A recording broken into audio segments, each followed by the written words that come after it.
Hello and welcome to Rathod science academy. ఈరోజు మనం ఈ క్లాస్లో వెరీ ఇంపార్టెంట్ ఆర్టికల్స్ నిన్నటివి అండ్ ఈరోజు తీసుకున్నాము. అండ్ ఈరోజు ఈ ఆర్టికల్స్ కంప్లీట్గా అయితే నేను ఇంక్లూడ్ చేయలేదు. రేపటి క్లాస్లో కూడా కొన్ని ఆర్టికల్స్ అయితే మనం డిస్కస్ చేద్దాం. Okay, yeah. So first topic వచ్చేసి ఇక్కడ ఏమి ఇచ్చారంటే why has China ban helium exports. Okay, ఇక్కడ మనం చూడాల్సింది ఏంటంటే కీవర్డ్ వచ్చేసి హీలియం గురించి అనమాట. మీకు ప్రిలిమ్స్లో క్వశ్చన్ వచ్చేటట్టుంటే ఎలా ఇస్తారు అంటే consider the following statements regarding helium అని ఇచ్చేసి దాని కింద 2-3 స్టేట్మెంట్స్ ఇవ్వచ్చు. అందులో ఏ స్టేట్మెంట్స్ కరెక్ట్, ఏ స్టేట్మెంట్స్ ఇన్కరెక్ట్ అని వచ్చే ఛాన్స్ ఉంది. అండ్ హీలియంని మనం డిఫరెంట్ ఏరియాస్లో మనం యూజ్ చేస్తాం కాబట్టి హీలియం యొక్క అప్లికేషన్స్ గురించి మీకు ప్రిలిమ్స్లో క్వశ్చన్ రావచ్చు. Which are the following are the applications of helium అని చెప్పి. అండ్ నెక్స్ట్ వచ్చేసి ఇక్కడ టైటిల్ ఏమి ఇచ్చారు, చైనా హీలియం యొక్క ఎక్స్పోర్ట్స్ ని బ్యాన్ చేసిందని ఇచ్చారు కాబట్టి ఇక్కడ మనకు ఒక ఇంపార్టెంట్ వర్డ్ అనేది చూసుకోవాలి. ఆ వర్డ్ పేరు ఏంటంటే ట్రేడ్ వెపనైజేషన్ అనమాట. ఈ ట్రేడ్ వెపనైజేషన్ న్యూస్ లో ఉంది. దీని యొక్క మీనింగ్ ఏంటి అని చెప్పి ఏబిసిడి ఆప్షన్స్ సెలెక్ట్ చేసుకోమని అడగచ్చు. అండ్ నెక్స్ట్ వచ్చేసి మెయిన్స్ పాయింట్ ఆఫ్ వ్యూలో చైనా ట్రేడ్ వెపనైజేషన్ యూజ్ చేస్తుంది. అసలు ట్రేడ్ వెపనైజేషన్ అంటే ఏంటి, ఎందుకు యూజ్ చేస్తుంది, దాని వెనకాల ఉన్న నెగటివ్స్ ఏంటి ఆర్ ఛాలెంజెస్ ఏంటి అని అడగచ్చు. సో ఈ విధంగా మీకు క్వశ్చన్ వచ్చే ఛాన్స్ అయితే ఉంది. And this topic is important from international issues from GS paper 2. అలాగే జిఎస్ పేపర్ 3 సైన్స్ అండ్ టెక్నాలజీలో కూడా ఈ టాపిక్ చాలా important. Okay, so first of all మనం ఈ కాన్సెప్ట్ అర్థం చేసుకోవాలి అంటే ట్రేడ్ వెపనైజేషన్ని అర్థం చేసుకోవాలి. సో ఫస్ట్ మనం ఇక్కడ చైనాని తీసుకుందాము. చైనాలో ఫర్ ఎగ్జాంపుల్ ఏపీఐ బాగా ప్రొడ్యూస్ చేస్తున్నారు అండ్ ఇండియా ఏపీఐ చైనా నుంచే తెచ్చుకుంటుంది. ఏపీఐ యొక్క ఫుల్ ఫామ్ ఏంటి, యాక్టివ్ ఫార్మాస్యూటికల్ ఇంగ్రీడియంట్. ఇది లేకుండా అయితే మనం ఫార్మాస్యూటికల్ సెక్టర్లో డ్రగ్స్ ఆర్ మెడిసిన్స్ ఏవి మనం ప్రొడ్యూస్ చేయలేమన్నమాట. సో ఇది మెయిన్ రా మెటీరియల్ అని చెప్పొచ్చు. ఈ మెయిన్ రా మెటీరియల్ని మనం చైనా నుంచి తెచ్చుకుంటున్నాం ఇండియాకి. ఇన్ కేస్ చైనా ఈ యొక్క ఎక్స్పోర్ట్ ఏపీఐని స్టాప్ చేసింది అన్నట్లయితే ఏమవుతుంది, మన ఇండియాలో ఉన్న ఫార్మాస్యూటికల్ సెక్టార్ ఎఫెక్ట్ అవుతుంది. అండ్ దీనివల్ల మనకి జీడిపి కాంట్రిబ్యూట్ చేసే ఎకానమీ కూడా తగ్గిపోతుంది. అండ్ ఇండియా యొక్క నేమ్ ఫేమ్ ఇంటర్నేషనల్ లెవెల్లో కూడా ఎఫెక్ట్ అయ్యే ఛాన్స్ అయితే ఉంటాయి అన్నమాట. సో అలాగే ఇప్పుడు చైనా ఏంటంటే leading producer of helium. So helium యొక్క ఎక్స్పోర్ట్స్ని ఆపివేయడం జరిగింది. దానివల్ల ఏ కంట్రీస్ అయితే చైనా పైన హీలియం పైన డిపెండ్ అయి ఉంటాయో వాటి యొక్క ఎకానమీ ఫర్ షూర్ ఎఫెక్ట్ అయ్యే ఛాన్స్ ఉంది. సో ఇలా చైనా ఏం చేస్తుంది అంటే ఇనీషియల్గా తక్కువ ప్రైస్కి ఇచ్చేసి ఎక్కువ ప్రొడ్యూస్ చేసేసి చాలా కంట్రీస్ వాటి మీద డిపెండ్ అయ్యేటట్టు చూసుకొని తర్వాత సడన్గా వాటి యొక్క ఎక్స్పోర్ట్స్ని స్టాప్ చేయడం జరుగుతుంది అనమాట. దానివల్ల ఆ కంట్రీస్ యొక్క ఎంటైర్ ఎకానమీ అనేది దెబ్బతింటుంది. ఈ కాన్సెప్ట్ని ట్రేడ్ వెపనైజేషన్ అని అంటామన్నమాట. ట్రేడ్ని ఒక వెపన్ లాగా యూజ్ చేసుకుంటుంది అవతల కంట్రీ యొక్క ఎకనామీని కూల్ చేయడానికి. ఓకే, ఇక్కడ మనం కంటెక్స్ట్ చూసినట్లయితే చైనా టెంపరీగా హీలియం ఎక్స్పోర్ట్స్ని బ్యాన్ చేయడం జరిగింది. ఎందుకంటే వెస్ట్ ఏషియన్ టెన్షన్స్ ఉన్నాయి, అలాగే ఖతార్ యొక్క హీలియం ఫెసిలిటీస్ మీద కూడా అటాక్ అయ్యాయి. అందుకని వాళ్ళ యొక్క డొమెస్టిక్ సప్లైస్ని సెక్యూర్ చేసుకోవడానికి ఇప్పుడు చైనా టెంపరీగా ఈ హీలియం యొక్క ఎక్స్పోర్ట్స్ని స్టాప్ చేయడం జరిగింది. ఓకే, సో ఇక్కడ ఈ ఆర్టికల్లో ఏమి ఇచ్చారు అంటే హీలియం అనేది ఒక ఎమర్జింగ్ స్ట్రాటజిక్ రిసోర్స్ అని అడిగారు. సో కాబట్టి ఈ హీలియం ఎందుకు స్ట్రాటజిక్ రిసోర్స్ మనం చూసుకోవాలన్నమాట. అండ్ జూలై 10th రోజు మాత్రం ఈ అడ్వైజరీ వచ్చినది ఏంటి, ministry of commerce and general administration of customs China వాళ్ళు ఏం చెప్పారంటే టెంపరీగా అండ్ ఇమీడియట్గా హీలియం యొక్క ఎక్స్పోర్ట్స్ని నిలిపివేస్తున్నాము అని చెప్పి చెప్పడం జరిగింది. అసలు హీలియం అంటే ఏంటి, ఎక్కడ యూజ్ చేస్తారో చూసుకున్నట్లయితే హీలియం యొక్క కెమికల్ ఫార్ములా ఏంటంటే హెచ్ఈ. దీని యొక్క నెంబర్ 2 అండ్ దీని యొక్క మాస్ వచ్చేసి 4 అనమాట. ఇది second lightest element in the world. First lightest ఏంటి అంటే హైడ్రోజన్. హైడ్రోజన్ తర్వాత హీలియం అనే సెకండ్ లైటెస్ట్ ఎలిమెంట్ అనమాట. ఓకే, అండ్ ఇది నాన్ రెన్యూవబుల్ ఎనర్జీ రిసోర్స్ కింద మనం చూసుకోవచ్చు. ఓకే, నెక్స్ట్ వచ్చేసి దీన్ని ఎక్కడెక్కడ యూజ్ చేస్తారు అని చూసుకున్నట్లయితే ఇక్కడ నుంచి ఈ పారాగ్రాఫ్ వరకు మనకైతే ఇచ్చారు క్లియర్గా ఎక్కడెక్కడ యూజ్ చేస్తారు అని చెప్పి. ఫస్ట్ వచ్చేసి ఎక్స్ట్రీమ్ దీనికి లో బాయిలింగ్ పాయింట్ అనేది ఉంటుందన్నమాట. అండ్ అందుకని ఈజీగా కెమికల్ రియాక్షన్లో పార్టిసిపేట్ అనేది చేయలేదు కాబట్టి దీన్ని ఇనర్ట్ గ్యాస్ అని అంటారు. అండ్ నెక్స్ట్ దీనికి గుడ్ కూలెంట్ ప్రాపర్టీస్ ఉంటాయి అన్నమాట. ఎస్పెషల్లీ ఎంఆర్ఐస్లో మనం ఎంఆర్ఐ యూజ్ చేసినప్పుడు మెషిన్ ఆన్ చేసినప్పుడు మ్యాగ్నెట్స్ హీట్ అవుతాయి కదా, ఆ హీట్ అయిన మ్యాగ్నెట్స్ని కూల్ చేయడానికి కూడా వీని యూజ్ చేస్తాము. అలాగే సెమీ కండక్టర్ ఫ్యాబ్రికేటింగ్ ఇండస్ట్రీలో సిలికాన్ వేపర్స్ కింద కూడా మనం యూజ్ చేస్తాము. అలాగే క్వాంటమ్ కంప్యూటర్స్లో కూడా మనం దీన్ని యూజ్ చేస్తాము. అండ్ నెక్స్ట్ వచ్చేసి ఏమైనా గ్యాస్ లీక్ అవుతుందా అని చెప్పి మనం హీలియంని యూజ్ చేస్తే లీక్ డిటెక్టర్గా కూడా పనిచేస్తుంది. అండ్ నెక్స్ట్ ఇంపార్టెంట్ థింగ్ ఏంటంటే స్పేస్ ఫ్లైట్ ఆర్గనైజేషన్స్ ఉన్నాయి కదా మనకి, ఇస్రో, నాసా, స్పేస్ ఎక్స్, అవి కూడా ఫ్యూయల్లో ఈ యొక్క హీలియంని కూడా యూజ్ చేయడం జరుగుతుంది అనమాట. అండ్ అంతేకాకుండా రీసెర్చ్ అండ్ టూరిజం సెక్టర్లో మనం ఇప్పుడు ఏం చేస్తున్నామంటే హీలియంని యూజ్ చేసి పెద్ద పెద్ద బెలూన్స్లో ఎయిర్ నింపేసి అవి పైకి తేలుతూ ఉంటాయి. ఇది నా సామ్రాజ్యం అని చెప్పి చూసుకోవడానికి కూడా దానికి హీలియం యూజ్ చేయడం జరుగుతుంది అనమాట. ఓకే, సో ఇక్కడ మనకి ఫైనల్గా ఏవి ఇచ్చారు అంటే సెమీ కండక్టర్ ఇండస్ట్రీస్లో యూజ్ చేస్తారు, లిఫ్టింగ్ గ్యాస్ కింద యూజ్ చేస్తారు, ఎంఆర్ఐ స్కానర్స్లో యూజ్ చేస్తారు, ఏరోస్పేస్ కానీ ఈవెన్ డిటెక్టింగ్ లీక్స్లో ఇన్ని ఏరియాస్ దగ్గర దీన్ని యూజ్ చేయడం జరుగుతుంది అని చెప్పడం జరిగింది అనమాట. ఓకే, ఇక్కడ చూసుకున్నట్లయితే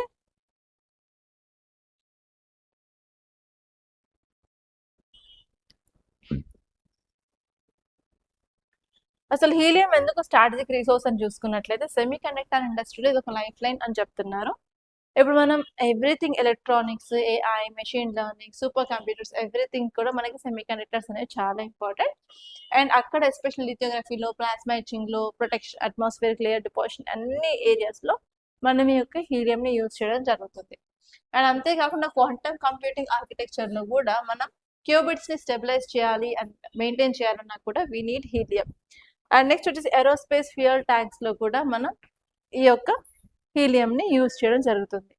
అండ్ నెక్స్ట్ వచ్చేసి అడ్వాన్స్డ్ మెడికల్ ఇమేజింగ్ డయాగ్నోస్టిక్స్ అంటే ఎంఆర్ఐలో కూడా దీన్ని యూజ్ చేస్తామన్నమాట. అండ్ ఈవెన్ అప్లికేషన్స్ ఎక్కడెక్కడ యూజ్ చేస్తామో కూడా నేను క్లియర్గా చెప్పాను, ఒకసారి అవి చూసుకుంటే సరిపోతుంది. అండ్ నెక్స్ట్ ఆర్టికల్ చూసుకున్నట్లయితే how DDCs changed local governance in Jammu and Kashmir. So ఇక్కడ మీరు కీవర్డ్ చూసుకున్నట్లయితే డిడిసిస్ యొక్క ఫుల్ ఫామ్ ఏంటంటే డిస్ట్రిక్ట్ డెవలప్మెంటల్ కౌన్సిల్స్ అన్నమాట. ఓకే, సో ఇది అర్థం కావాలి అంటే కొంతవరకు నీకు బ్యాక్గ్రౌండ్ స్టోరీ తెలియాలి. ఇంతకుముందు జమ్మూ అండ్ కాశ్మీర్ అనేది ఒక స్టేట్ అనమాట ఇండియాలో. ఓకే, అండ్ దీనికి స్పెషల్ కేటగిరీ స్టేటస్ ఉండేది. ఆ స్పెషల్ కేటగిరీ ఇచ్చే ఆర్టికల్స్ ఏంటి అన్నట్లయితే ఆర్టికల్ 370, ఆర్టికల్ 35A, ఈ రెండు ఆర్టికల్స్ స్పెషల్ కేటగిరీ స్టేటస్ని జమ్మూ అండ్ కాశ్మీర్కి ఇస్తుందన్నమాట. అయితే ఏమైంది, 2019లో గవర్నమెంట్ ఆఫ్ ఇండియా ఈ యొక్క 2 ఆర్టికల్స్ని అబ్రోగేట్ చేసింది, రిమూవ్ చేసిన తర్వాత అదే సంవత్సరంలో Jammu and Kashmir reorganisation act 2019ని తీసుకొచ్చింది అనమాట. అది తీసుకొచ్చేసి వైల్ అంటే ఇంతకు ముందులో జమ్మూ అండ్ కాశ్మీర్ స్టేట్ని కాస్త 2 యూనియన్ టెరిటరీస్గా డివైడ్ చేసింది. ఒకటి ఏంటంటే UT of Jammu and Kashmir, ఇంకొకటి ఏంటంటే యూటీ ఆఫ్ లడాక్. కానీ డిఫరెన్స్ ఏంటి, ఈ జమ్మూ అండ్ కాశ్మీర్కి అయితే లెజిస్లేచర్ ఉంటుంది, దీనికైతే ఉండదు అనమాట. ఓకే, దాని తర్వాత ఏమైతే చాలా చేంజెస్ అయితే గ్రౌండ్ లెవెల్ జమ్మూ అండ్ కాశ్మీర్లో అండ్ లడాక్లో చూడడం జరిగింది. సో ఆ ఏరియాస్లో డెవలప్మెంట్ గ్రోత్ కోసమని సో జమ్మూ అండ్ కాశ్మీర్లో ఉన్న పీపుల్స్ ఫైట్ చేస్తుండగా డిడిసిస్ని 2021లో ఎస్టాబ్లిష్ చేశారు. ఈ డిడిసిస్ ఏంటంటే ఇంతకుముందు డిస్ట్రిక్ట్ డెవలప్మెంట్స్ బోర్డు ఉండేవి, వాటిని రీప్లేస్ చేసి ఇప్పుడు డిడిసిస్ని తీసుకొచ్చారు 2021లో. బట్ ఇప్పుడు మన ముందు ఎక్కడ 2026లో అంటే ఎగ్జాక్ట్గా 5 years of completion of this DDCs అనేవి న్యూస్లో ఉన్నాయి కాబట్టి ఇప్పుడు ఈ ఆర్టికల్ అయితే వచ్చింది. సో మీకు క్వశ్చన్ అడిగితే ఎలా అడుగుతారు అంటే consider the following statements regarding DDCs అని చెప్పి దాని కింద కొన్ని స్టేట్మెంట్స్ ఇచ్చేసి ఏవి కరెక్ట్ ఏవి ఇన్కరెక్ట్ అని అడిగే ఛాన్స్ ఉంది. ఓకే, సో అలా మీకు క్వశ్చన్ అయితే వచ్చే ఛాన్స్ ఉంది, చూసుకోండి ప్రిలిమ్స్లో. అండ్ మెయిన్స్లో ఎగ్జాక్ట్గా what is the role played by DDCs అని చెప్పి ఇవ్వచ్చు. అండ్ ఇక్కడ మనం చూసుకున్నట్లయితే మనం ఫోకస్ చేయాల్సింది ఈ పార్ట్ మీద, DDCs how they are different from this DPCs అని చెప్పి. ఓకే, ఇక్కడ మనం డిడిసిస్ చూసుకున్నట్లయితే వీటిని జమ్మూ అండ్ కాశ్మీర్లో ఎగ్జిక్యూటివ్ ఆర్డర్ ద్వారా తీసుకురావడం జరిగింది అనమాట. అండ్ ఈ డిడిసిలో ఎవరు ఉంటారు అంటే డైరెక్ట్లీ ఎలక్టెడ్ బాడీస్ ఉంటారు. అండ్ వీళ్ళు ఏం చేస్తారు అంటే గ్రాస్ రూట్ లెవెల్లో మనకి డెమోక్రసీని ఇంప్రూవ్ చేయడానికి వీళ్ళు ఫోకస్ అయితే చేస్తారు. అండ్ నెక్స్ట్ వచ్చేసి చాలా మంది ఆర్గ్యూ చేసేది ఏంటంటే డిడిసి స్ట్రక్చర్లో మనకి ఎగ్జిస్టింగ్ జిల్లా పంచాయత్ అర్బన్ లోకల్ బాడీస్ ఉంటాయి కదా, వాటిని డైవర్ట్ అయితే చేయడం జరిగింది. అండ్ ఇక్కడ వాళ్ళు గ్రాస్ రూట్ లెవెల్లో డెవలప్మెంట్కి ప్రయారిటీ అనేది ఎక్కువ ఇవ్వడం జరుగుతుంది డిడిసిస్లో. అండ్ నెక్స్ట్ వచ్చేసి ఈ లోకల్ డెమోక్రసీని స్ట్రెంథెన్ చేయడానికి ఇవి తీసుకురావడం జరిగింది. అండ్ నెక్స్ట్ వచ్చేసి లోవర్ టైమ్స్లో అంటే గ్రాస్ రూట్ లెవెల్లో ఈ గవర్నెన్స్ అండ్ ఫంక్షనింగ్ మీద ఈ డిడిసిస్ అనేవి ఫోకస్ చేస్తాయన్నమాట. ఓకే, సో ఇక్కడ దీని గురించి అయితే ఈ పాయింట్స్ అయితే ఇవ్వడం జరిగింది. సో ఒకసారి మనం క్లియర్గా చూసుకున్నట్లయితే ఇక్కడ మనం లోకల్ లెవెల్ సెల్ఫ్ గవర్నమెంట్ అనగానే మనకు గుర్తొచ్చే అమెండ్మెంట్స్ ఏంటి అంటే 73rd constitution amendment act and 74th constitution amendment act. 73rd constitution amendment act వచ్చేసి పంచాయత్స్ గురించి మాట్లాడుతుంది, they are at rural areas. అలాగే 74th కాన్స్టిట్యూషన్ అమెండ్మెంట్ యాక్ట్ వచ్చేసి మున్సిపాలిటీస్ గురించి మాట్లాడుతుంది and they are established in urban areas. So మనకి urban ఏరియాస్లో municipal corporations, councils, nagar panchayats అవి ఉంటాయి. అండ్ మనకి రూరల్ ఏరియాస్లో అయితే gram panchayat, block level development, district level bodies అవి ఉంటాయి కదా. సో ఇప్పుడు జమ్మూ అండ్ కాశ్మీర్లో కూడా డిపిసిస్, డిస్ట్రిక్ట్ ప్లానింగ్ కమిటీస్ తీసేసి ఇప్పుడు మనం డిడిసిస్ని తీసుకురావడం జరిగింది అనమాట.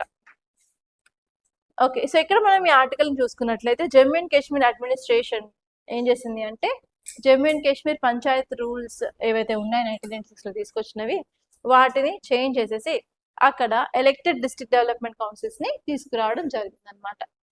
ఓకే, ఈ సిస్టమ్ అనేది ఎఫెక్టివ్గా ఇంతకుముందు ఉన్న district planning and district development boards in all డిస్ట్రిక్ట్ని రీప్లేస్ చేస్తుంది. అండ్ దీని యొక్క కాంపోజిషన్ చూసుకున్నట్లయితే అందులో ఎలక్టెడ్ రిప్రజెంటేటివ్స్ ఉంటారు అండ్ నార్మల్గా అయితే 14 ఎలక్టెడ్ మెంబర్స్ పర్ డిస్ట్రిక్ట్ అనేది ఉంటారనమాట. సో వీళ్ళు ఏం చేస్తారు అంటే వెరీ బేసిక్ లెవెల్లో డెవలప్మెంట్ అండ్ ప్లానింగ్ గురించి వీళ్ళు ఫోకస్ అయితే చేస్తారు. అండ్ నెక్స్ట్ ఆర్టికల్ చూసుకున్నట్లయితే fading research hubs are stalling Kerala's leap into the bio economy. So ఇక్కడ కీవర్డ్ వచ్చేసి ఏంటి, బయో ఎకానమీ. సో మీకు క్వశ్చన్ ఎలా వచ్చే ఛాన్సెస్ ఉందంటే recently bio economy seen in news, what it is అని చెప్పి ఏబిసిటీ ఆప్షన్స్ ఇవ్వచ్చు ప్రిలిమ్స్లో. అండ్ నెక్స్ట్ టైప్ వచ్చేసి consider the following statements regarding bio economy అని చెప్పి స్టేట్మెంట్స్ బేస్డ్ క్వశ్చన్ ఇవ్వచ్చు. And third type of question ఏంటంటే మనకి బ్లూ ఎకానమీ, గ్రీన్ ఎకానమీ అలా ఉంది కదా. సో అలా ఒక 4 వర్డ్స్ అలా తీసుకొని match the following based question కూడా ఇవ్వచ్చు అనమాట. ఇవి అడిగే ఛాన్సెస్ ఉన్న క్వశ్చన్స్. మెయిన్స్లో అయితేనేమో బయో ఎకానమీ అంటే ఏంటి, దీనివల్ల అడ్వాంటేజెస్ ఏంటి, మనం ఫేస్ చేస్తున్న ఛాలెంజెస్ ఏంటి, సజెస్ట్ సమ్ మెజర్స్ అని చెప్పి ఇక్కడైతే అడగచ్చు. ఓకే, సో ఇప్పుడు మనం బయో ఎకనామీ గురించి చూద్దాం. బయో ఎకనామీ అంటే ఏం లేదు, ఇండస్ట్రియల్ అండ్ కమర్షియల్ పర్పస్లో మనం ఈ యొక్క బయాలజికల్ రిసోర్సెస్ని యూజ్ చేసుకుంటాం. అవి ఏంటి, అవి ప్లాంట్స్ అయినా అవ్వచ్చు, అనిమల్స్ అయినా అవ్వచ్చు, మైక్రో ఆర్గానిజమ్స్ అయినా అవ్వచ్చు, ఏదైనా బయాలజికల్ ప్రాసెస్ అయినా ఉండొచ్చు. వాటిని తీసుకొని మనం గూడ్స్ని సర్వీస్ని ప్రొడ్యూస్ చేసినట్లయితే దాన్నే మనం బయో ఎకనామీ అంటాం అనమాట. ఈ బయో ఎకనామీలో బయోటెక్నాలజీ, అలాగే life sciences and bio manufacturing and economy అన్ని ఇంటిగ్రేట్ అయ్యి ఎకనామిక్ యాక్టివిటీస్ని ప్రమోట్ చేస్తూ ఓవరాల్గా ఎన్వైరన్మెంటల్ పొల్యూషన్ని కూడా తగ్గిస్తుంది. దానివల్ల మనం క్లైమేట్ చేంజ్ని కూడా మనం కొంతవరకు తగ్గించడానికి వీలుగా ఉంటుంది అనమాట. సో ఇక్కడ మనం ఇండియా యొక్క బయో ఎకనామీ గురించి డీటెయిల్స్ చూసుకున్నట్లయితే గత లాస్ట్ 5 years నుంచి ఇండియాలో బయో ఎకనామీ సెక్టార్ డబుల్ అయ్యిందనమాట. ఎందుకంటే మనం చాలా ఏరియాస్లో ప్లాంట్స్ని యూజ్ చేస్తున్నాము, అనిమల్స్ని యూజ్ చేస్తున్నాము. ఫర్ ఎగ్జాంపుల్ ప్లాంట్స్ని యూజ్ చేసి మనం బయోఫ్యూయల్ని జనరేట్ చేస్తున్నాము. ఒక plant related medicines, products and especially ayurvedic సిస్టమ్స్ని మనం ప్రమోట్ చేస్తున్నాము. అండ్ అనిమల్స్ చూసుకున్నట్లయితే మనం dairy sector, animal meat processing everything కూడా చేస్తున్నాం కదా. సో అలా బయో ఎకనామీ రిలేటెడ్ థింగ్స్ అనేవి ఇండియాలో చాలా వరకు డెవలప్ అవుతూ ఉన్నాయి. And even government of India is investing in this R&D in bio economy అనమాట. సో ఇక్కడ మనం చూడాల్సింది ఏంటంటే ఈ యొక్క బయో ఎకనామీలో రీసెంట్గా గవర్నమెంట్ లాంచ్ చేసిన ఒక ప్రాజెక్ట్ ఏంటంటే బయో E3 పాలసీ అనమాట. సో బయో E3 పాలసీ అంటే ఏంటంటే బయో అంటే బయోటెక్నాలజీ, ఫర్ E3 అంటే economy, environment and employment. Biotechnology for economy, environment and employment. దీన్ని ఎప్పుడు లాంచ్ చేశారు అంటే 2024లో లాంచ్ చేశారు. ఇంపార్టెంట్ ఎయిమ్ ఏంటి అంటే ఇండియాని గ్లోబల్ హబ్గా బయో మ్యానుఫ్యాక్చరింగ్కి అండ్ బయోటెక్నాలజీ R&Dకి గ్లోబల్ హబ్గా మార్చాలి అని అనుకుంటున్నారు అనమాట. అండ్ ఈ పాలసీ దేని మీద ఫోకస్ చేస్తుంది అంటే బయో బేస్డ్ కెమికల్స్ మీద, అలాగే ఎంజైమ్స్ మీద, ఫంక్షనల్ ఫుడ్స్ మీద, ప్రెసిషన్ బయోథెరాపెటిక్స్ మీద, మెరైన్ అండ్ స్పేస్ బయోటెక్నాలజీ మీద, and even climate resilient infrastructure and agriculture మీద కూడా ఇది ఫోకస్ చేస్తుంది అనమాట.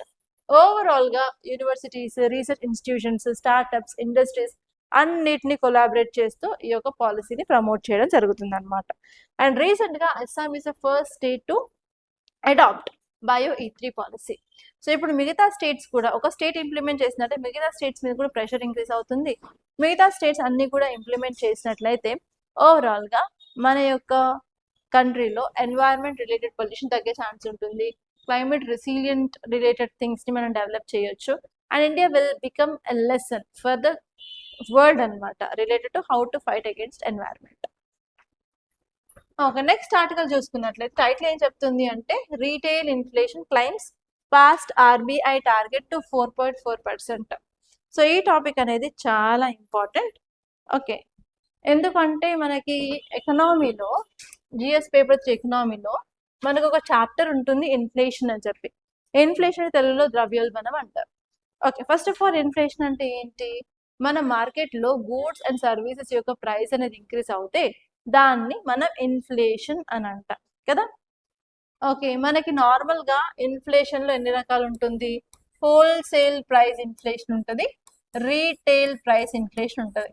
హోల్సేల్ ప్రైస్ అంటే ఏంటి? ఒక మ్యానుఫ్యాక్చరర్ ఉన్నారు, అతని దగ్గరికి వెళ్ళేసి మనం బల్క్లో గూడ్స్ కొంటున్నాం అనుకోండి.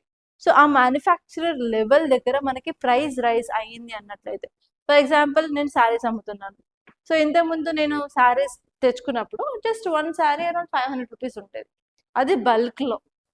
ఓకే, మరి ఇప్పుడు మాత్రం అదే క్వాలిటీ అదే శారీ ఇప్పుడు మనకు 550 రూపీస్ ఆర్ 580 రూపీస్ అట్లా అయింది అనుకోండి. సో లాస్ట్ టైం ప్రైస్కి ఈ టైం ప్రైస్కి నార్మల్గా పెరిగింది కాబట్టి దీన్ని ఇన్ఫ్లేషన్ అనొచ్చు. అది ఇక్కడ అంటే బల్క్ లెవెల్లో అంటే హోల్సేల్ ప్రైస్ ఇన్ఫ్లేషన్ అనొచ్చు.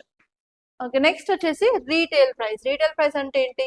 మన దగ్గరికి కస్టమర్స్ వచ్చేసి 1-2 ప్రోడక్ట్స్ అలా కొనుక్కుంటారు కదా, అట్లా మనం వెళ్ళి ఏదైనా చిన్న రీటైల్ షాప్లో కొనుక్కున్నట్లయితే ప్రైస్ పెరిగింది అని చూసినట్లయితే దాన్ని రీటైల్ ప్రైస్ ఇన్ఫ్లేషన్ అంటారు. కామన్గా చూసుకోండి, మనం ఇంట్లో చక్కెర కొనుక్కుంటూ ఉంటాం కదా. సో ఇంతకుముందు చక్కెర ప్రైస్ 36 రూపాయలు ఉండేది, ఇప్పుడు కాస్త 43-42 రూపాయలు అయ్యింది. సో అలా పెరగడాన్ని మనం రీటైల్ ప్రైస్ ఇన్ఫ్లేషన్ అంటాం. ఓకే, సో ఇక్కడ మనం ఈ యొక్క retail price inflation and wholesale price inflation చూసిన తర్వాత మేజర్ కాసెస్ చూసుకోవాలి, అసలు ఎందుకు ఇప్పుడు ఇన్ఫ్లేషన్ పెరిగింది అని చెప్పి. సో ఇక్కడ చూసుకున్నట్లయితే ఈ ఆర్టికల్ ఏం చెప్తుంది అంటే ఫుడ్ ప్రైజెస్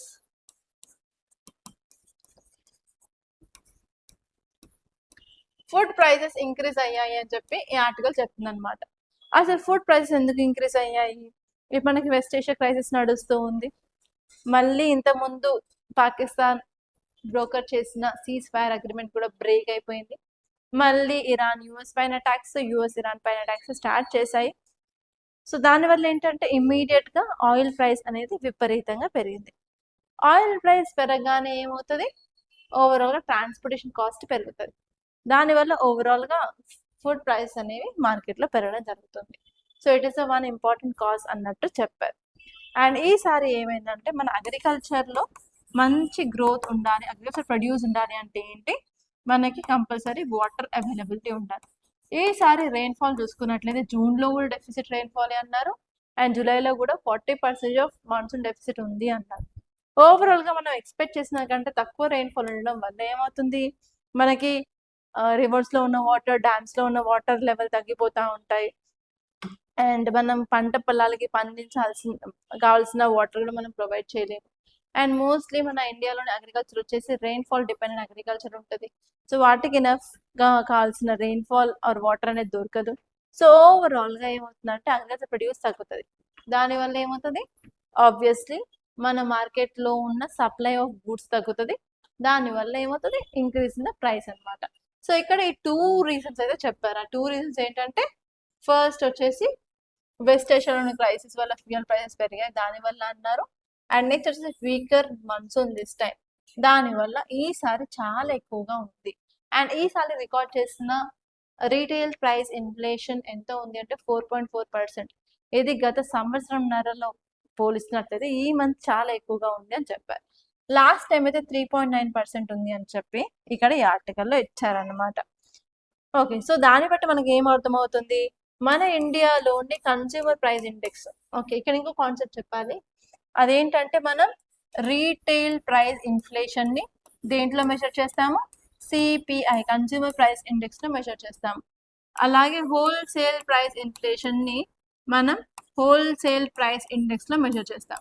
సో ఇక్కడ రీటైల్ ప్రైస్ న్యూస్ లో ఉంది కాబట్టి ఇక్కడ సిపిఐ అనేది ఉంది. సిపిఐ ఎవరు రిలీజ్ చేస్తారు అంటే every month MoSPI, ministry of statistics and programme implementation release చేయడం జరుగుతుంది అనమాట. సో ఇక్కడ మనం చూసుకున్నట్లయితే జియో పొలిటికల్ టెన్షన్స్ వల్ల ఇండియాలోని ఎకనామీ పైన కొంచెం అన్సర్టనిటీస్ ఉన్నాయని చెప్తున్నాయి. దాంతోపాటు సప్లై చైన్ డిస్ట్రప్షన్స్ కూడా ఉన్నాయని చెప్తుంది. సో ఓవరాల్ గా వెదర్ డిస్ట్రప్షన్ వల్ల కూడా మనకి agriculture output, uneven monsoon distribution వల్ల కూడా మనకి ఇంపాక్ట్ ఉంది అని చెప్పి చాలా మంది ఎకనామిస్ట్ అంటున్నారు అనమాట. సో ఇక్కడ మీరు ఆలోచించాల్సింది ఏంటంటే, సో ఈ సిచ్యువేషన్స్ మనం బయటికి రావాలంటే తీసుకోవాల్సిన మెజర్స్ ఏంటో చూసుకోండి. సో మనం ఇక్కడ 2 పాలసీస్ ని చూసుకోవాలి. ఆ 2 పాలసీస్ ఏంటి, ఓకే, కంట్రోలింగ్ ఆఫ్ ఇన్ఫ్లేషన్ ఎవరు చూసుకుంటారు, కంట్రోల్ ఆఫ్ ఇన్ఫ్లేషన్ ని మనకి సెంట్రల్ గవర్నమెంట్ చూసుకుంటుంది, ఇంకొక సైడ్ వచ్చేసి ఆర్బీఐ చూసుకుంటుంది. సెంట్రల్ గవర్నమెంట్ తీసుకునే మెజర్స్ ని మనం ఫిజికల్ పాలసీ అంటాం. అలాగే ఆర్బీఐ తీసుకునే మెజర్స్ ని మానిటరీ పాలసీ అంటాం. ఫిజికల్ పాలసీలో మనకి 2 థింగ్స్ ఉంటాయి. సో ఫస్ట్ వచ్చేసి పబ్లిక్ స్పెండింగ్ అనమాట, గవర్నమెంట్ ఖర్చు పెట్టే విధానం. మనకి గవర్నమెంట్ మార్కెట్లో మనీ సప్లై పెంచాలి అన్నట్లయితే పబ్లిక్ స్పెండింగ్ పెంచుతుంది. మనీ సప్లైని తగ్గించుకోవాలనుకున్నట్లయితే పబ్లిక్ స్పెండింగ్ ని తగ్గిస్తుంది అనమాట. అది ఒక టూల్. అండ్ నెక్స్ట్ వచ్చేసి ట్యాక్సెస్. గవర్నమెంట్ విధించే ట్యాక్సెస్ ఇంక్రీజ్ చేయడం, డిక్రీజ్ చేయడం వల్ల కూడా మనీ సప్లైని కంట్రోల్ చేస్తుంది అనమాట మన మార్కెట్లో. అండ్ మానిటరీ పాలసీ వచ్చేసి ఏంటంటే only interest rates. Okay, money సప్లైని ఇంక్రీజ్ చేయాలనుకున్నట్లయితే ఇంట్రెస్ట్ రేట్ ని తగ్గిస్తుంది, మనీ సప్లైని తగ్గించాలనుకున్నట్లయితే ఇంట్రెస్ట్ రేట్ ని పెంచుతుంది అనమాట. సో ఇక్కడ మనం ఇంకా ఏ మెజర్స్ తీసుకుంటే బాగుంటుంది ఇన్ఫ్లేషన్ ని కంట్రోల్ చేయడానికి అని చెప్పి మీరు ఆలోచించండి. అండ్ దీని మీద మీకు క్వశ్చన్ వచ్చే ఛాన్స్ అయితే క్లియర్ గా ఉందన్నమాట. అండ్ 2025 లో యూపీఎస్సీ ప్రిలిమ్స్ లో 2 క్వశ్చన్స్ ఇన్ఫ్లేషన్ గురించి వచ్చాయి. అండ్ అదే సంవత్సరంలో ఒక క్వశ్చన్ అయితే మెయిన్స్ గురించి వచ్చిందనమాట. So that's why I'm saying this topic is very important. And next topic వచ్చేసి టైటిల్ ఏంటంటే unsafe practices, safety protocol should not be given short shift in tourism. Okay, ఇక్కడ మనం చెప్పాలంటే మనకి చాలా టూరిస్ట్ డెస్టినేషన్స్ ఉన్నాయి వరల్డ్ లో. ఫేమస్ వచ్చేసి మాల్దీవ్స్ ఒకటి, లక్షద్వీప్ ఒకటి, అండ్ నెక్స్ట్ వియత్నాం ఒకటి, సౌత్ ఈస్ట్ ఏషియన్ నేషన్స్. అలా మన బడ్జెట్ కి తగ్గట్టు will can plan trips and we can go కదా. సో అలాగే ఒక హాలిడే ట్రిప్ ఒక ట్రాజడీగా అయిపోయింది అనమాట. ఆ ట్రిప్ ఏంటంటే వియత్నాం ట్రిప్ అనమాట. వియత్నాం దగ్గర చాలా ఐలాండ్స్ ఉంటాయి అండ్ అక్కడ మనకి టూరిజం చాలా famous, especially go for boating అనమాట. సో అన్ఫార్చునేట్ గా ఏమైందంటే ఒక స్పీడ్ బోట్ లో అరౌండ్ 32 మెంబర్స్ వరకు అయితే కూర్చున్నారు, వాళ్ళైతే వెళ్తున్నారు. సడన్ గా బోట్ క్యాప్సైజింగ్ అయిందనమాట, బోట్ మునిగిపోవడం జరిగింది. అందులో చాలా వరకు ఇండియన్ టూరిస్టులే ఉన్నారు, from Tamil Nadu and as well as AP నుంచి అండ్ ఈవెన్ కర్ణాటక నుంచి, కేరళ నుంచి కొంతమంది అనమాట. సో వాళ్ళు ఉన్నారు. సో ఈ ఇన్సిడెంట్ లో అరౌండ్ ఎంతమంది చనిపోయారు, అరౌండ్ 17 మెంబర్స్. జస్ట్ మినిట్, మనకి ఒక్కొక్క పేజ్ లో ఒక్కొక్క డేటా అయితే ఇచ్చారు. ఓకే, అరౌండ్ 15 మెంబర్స్ అయితే ఇండియన్ టూరిస్ట్ చనిపోయారు అండ్ మిగతా 21 మంది అయితే సేవ్ చేశారు అన్నట్టు చెప్పారు. అండ్ అందులో 4 ఉన్నారనమాట క్రూ మెంబర్స్, 4 క్రూ మెంబర్స్, మిగతా అందరూ టూరిస్టులు. అందులో 15 మెంబర్స్ అయితే ఇండియన్ చనిపోయారు అండ్ 21 మెంబర్స్ ని రెస్క్యూ చేశామని చెప్పి ఇక్కడ వియత్నాం గవర్నమెంట్ అనేది కొంత డేటా అనేది రిలీజ్ చేసింది అనమాట. ఓకే, ఇక్కడ వచ్చేసరికి ఆర్టికల్ మొత్తం అసలు ఎలా క్యాప్చర్ అయింది ఏంటి అని చెప్పారు. ఇట్ ఈస్ నాట్ ఇంపార్టెంట్, కానీ ఇక్కడ చూడాల్సింది ఏంటి అన్నట్లయితే ఆ లొకేషన్ అనమాట. ఎక్కడ ఏంటంటే ఫూకాక్ అనే ఐలాండ్ దగ్గర బోట్ క్యాప్సైజింగ్ జరిగింది. సో ఇలాంటి ఇంపార్టెంట్ ప్లేసెస్ మనకి న్యూస్లో వచ్చినట్లయితే మనకి మ్యాథ్స్ ద ఫాలోయింగ్ క్వశ్చన్ అడిగే ఛాన్స్ ఉంది. Recently Phu Quoc is seen in news in which country it is located అంటే వియత్నాం. అలాగే కన్సిడర్ ద ఫాలోయింగ్ పేర్స్ అని చెప్పి ఒక సైడ్ మొత్తం ప్లేస్ ఇచ్చేసి ఇంకో సైడ్ కంట్రీస్ ఇచ్చేసి ఇన్ కేస్ ఇంకా కష్టంగా చేయాలంటే ఇంకొక సైడ్ అది ఎందుకు న్యూస్లో ఉందని కూడా అడిగి యూపీఎస్సీ క్వశ్చన్ని ఫ్రేమ్ చేయొచ్చు అనమాట. సో ఈ ప్లేస్ చాలా ఇంపార్టెంట్. సో ఇక్కడ మనం చూసుకున్నట్లయితే డేటా ఏంటంటే ప్రతి సంవత్సరం అరౌండ్ 3 crore ఇండియన్స్ ఫారిన్ కంట్రీస్ని విజిట్ చేయడం జరుగుతుంది. సో అలా చేసినప్పుడు ఏంటంటే మనం ఆ కంట్రీస్ ఏదైతే టూరిస్ట్ డెస్టినేషన్స్ ఉన్నాయో వాటితో ప్రాపర్గా ఇంటర్నేషనల్ కోఆర్డినేషన్ అనేది ఉండాలి. అలా ఉన్నట్లయితేనే మనం మన పీపుల్ యొక్క సేఫ్టీని సెక్యూరిటీని మనం ప్రొవైడ్ చేయడానికి ఈజీగా ఉంటుందన్నమాట. సో ఇక్కడ ఈ ఆర్టికల్ ఏం చెప్పింది అంటే వియత్నామీస్ గవర్నమెంట్ ప్రామిస్ చేసింది అంటే రివ్యూ సేఫ్టీ స్టాండర్డ్స్ మీద వాళ్ళకు బోర్డ్స్ని అప్గ్రేడ్ చేసుకుంటాము అని చెప్పింది. అండ్ ఈవెన్ ఇండియన్ గవర్నమెంట్కి కొంచెం హెల్ప్ అనేది చేస్తాను అంటుంది. ఓవరాల్గా అవేర్నెస్ ఆఫ్ సేఫ్టీ ప్రాక్టీసెస్ని కూడా మేము ప్రొవైడ్ చేస్తాము అంటుంది. సో ఇలా వాటర్ సేఫ్టీ సంబంధించిన స్టెప్స్ అనేది తీసుకుంటాము. సో ఇక్కడ నుంచి ఎలాంటి ఇష్యూస్ అయితే రాకుండా ఉండడానికి మేము ట్రై చేస్తాము అన్నట్టు చెప్పింది అనమాట. సో ఇక్కడ మనం ఫోకస్ చేయాల్సింది ఏంటి అని చూసుకున్నట్లయితే ఇండియా యొక్క రెస్పాన్స్ ఏంటి, మన ప్రైమ్ మినిస్టర్ ఎక్స్ప్రెస్డ్ కండాలెన్సెస్, అలాగే he assured all possible assistance ఏవైతే అవసరమో అదంతా ప్రొవైడ్ చేస్తామని చెప్పారు. అలాగే ఇండియన్ ఎంబసీ అయితే వియత్నాంలో ఉందో ఆ ఇండియన్ ఎంబసీ కూడా వియత్నామీస్ అథారిటీస్తో కోఆర్డినేట్ అవుతా ఉంది. అండ్ మనమైతే ట్రై చేస్తున్నాం ఆ డెడ్ బాడీస్ని మళ్ళీ వెనక్కి ఇండియాకి తీసుకురావడానికి.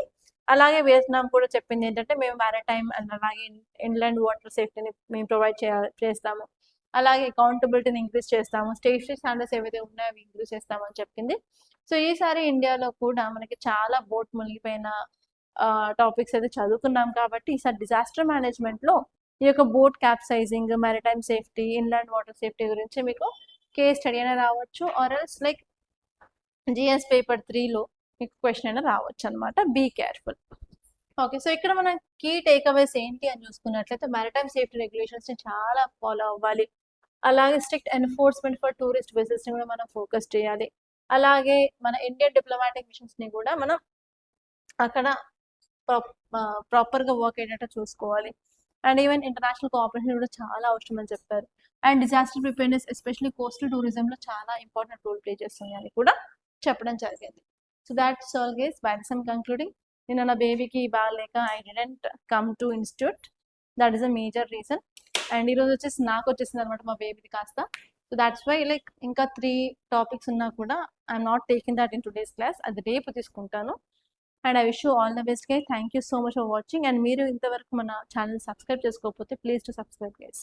And please to like this class and share this class. Thank you so much.